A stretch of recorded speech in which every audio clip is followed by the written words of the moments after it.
Na era da inteligência artificial, a gente vive uma corrida que está redefinindo quem ganha e quem perde no jogo da inovação. Algumas nações, elas disparam na frente, enquanto outras correm para não ficar para trás. E hoje a gente vai mergulhar fundo na ambiciosa aposta do Brasil, uma estratégia nacional que não foca só em competir, mas em algo talvez mais importante: aprender a competir. E essa é a questão central, né? A que define os riscos para todo mundo. Como é que um país consegue se adaptar e, quem sabe, prosperar no meio de uma revolução tecnológica como essa? E olha, isso não é só uma pergunta sobre economia, não. É sobre soberania e sobre qual futuro uma nação quer construir para si mesma. A resposta para um desafio desse tamanho começa com a mudança de chave no pensamento. A solução, ao que parece, não está só em construir mais fábricas, ela está em construir uma coisa muito mais profunda: a capacidade de um país inteiro aprender a inovar de forma contínua. E o nome técnico para esse superpoder é capacidade de absorção. Mas o que é isso na prática? Pensa assim, não é só sobre copiar uma tecnologia que vem de fora.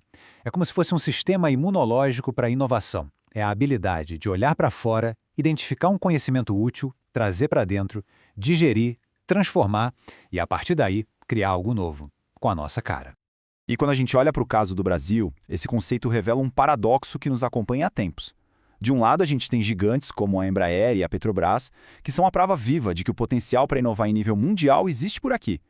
Mas, do outro lado, uma dependência estrutural e, vamos ser sinceros, políticas que muitas vezes não conversavam entre si acabaram impedindo que esses casos de sucesso virassem a regra e não a exceção. É justamente para tentar resolver essa equação, essa tensão histórica, que o Brasil está fazendo agora o que talvez seja a sua maior aposta industrial em muitas décadas.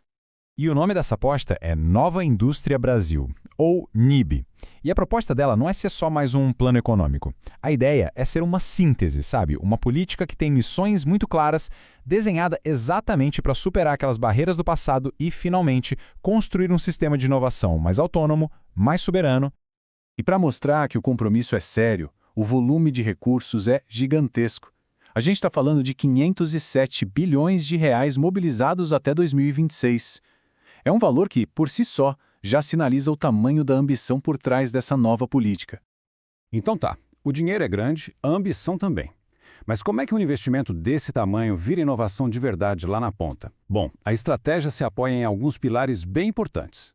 Primeiro, a NIB não atira para todos os lados. Ela foca em 6 missões estratégicas, desde fortalecer as cadeias do nosso agronegócio de forma sustentável até garantir a soberania na saúde e na defesa, passando, claro, pela transformação digital e pela bioeconomia.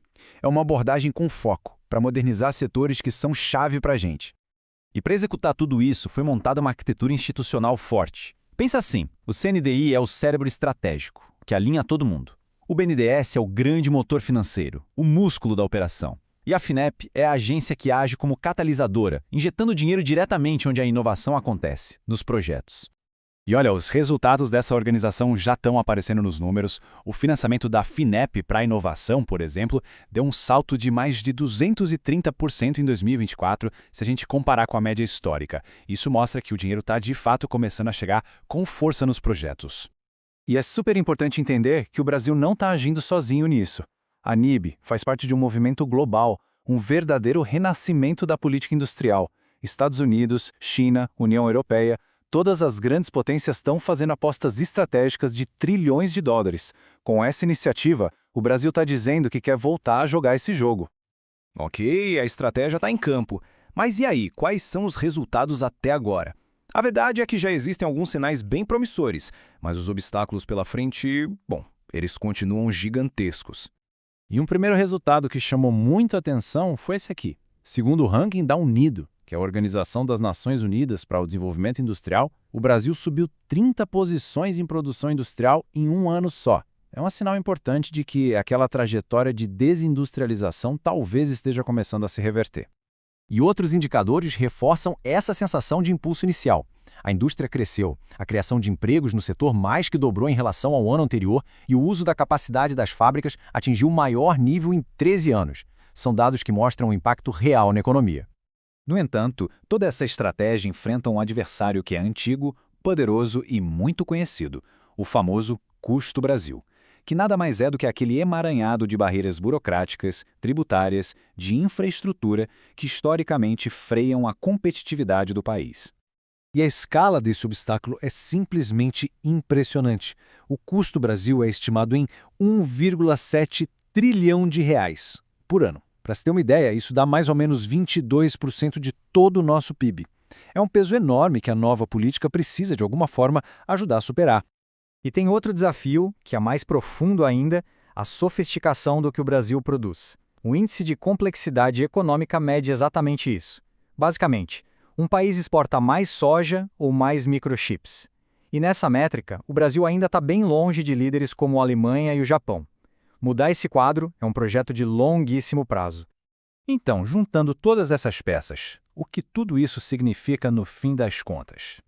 No fundo, a Nova Indústria Brasil é bem mais do que um simples pacote de investimentos. Ela é uma aposta fundamental. A aposta de que uma estratégia focada, com missões claras e de longo prazo, pode finalmente construir um verdadeiro sistema nacional de aprendizagem, um sistema capaz de fortalecer aquela tal capacidade de absorção, a habilidade de transformar conhecimento em inovação própria. E isso nos deixa com a grande questão em aberto. Será que uma abordagem como essa, liderada pelo Estado e focada em missões, vai ser suficiente para quebrar décadas de dependência e posicionar o Brasil como um jogador relevante na era da inteligência artificial? Bom, a aposta está na mesa. E os próximos anos é que vão nos dar essa resposta. Muito obrigado pela companhia.